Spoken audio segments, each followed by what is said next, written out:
Better shake your booties for black girl nerds.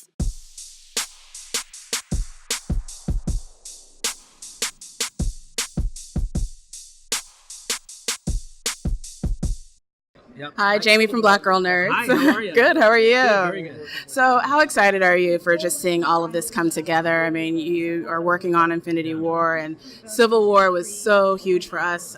Tell us a little bit more about what you think of what's happening now with these films. Well, I mean, this is it's incredible fun for us. I'm a comic book nerd myself.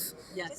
Grew up collecting comic books, so to be able to be, the two guys sitting in the chair on these unprecedented films, is sort of once-in-a-lifetime events with characters that I grew up with who had a huge emotional impact on me as a child. It's stunning. I have to pinch myself sometimes. And then to be able to share the footage at D23 and here at Comicon and see that response from the audience, it's just, it gave me chills.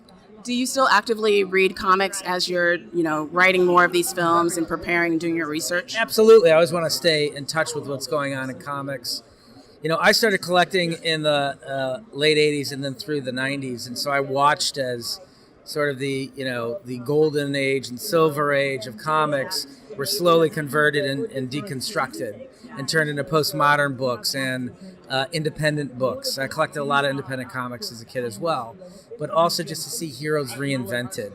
And it was in the 80s and the 90s when they started to reinvent heroes, and that's where my heart lies, and I like deconstructing heroes and pulling the myths apart and putting them back together again and surprising people with those choices.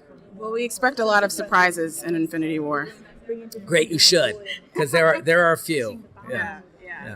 Well, thank you so much for talking to us. Of course, thank you. Thanks for being here. Yeah, awesome. Take care. Bye. Better shake your booties for black girl nerds. Better shake your booties for black girl nerds.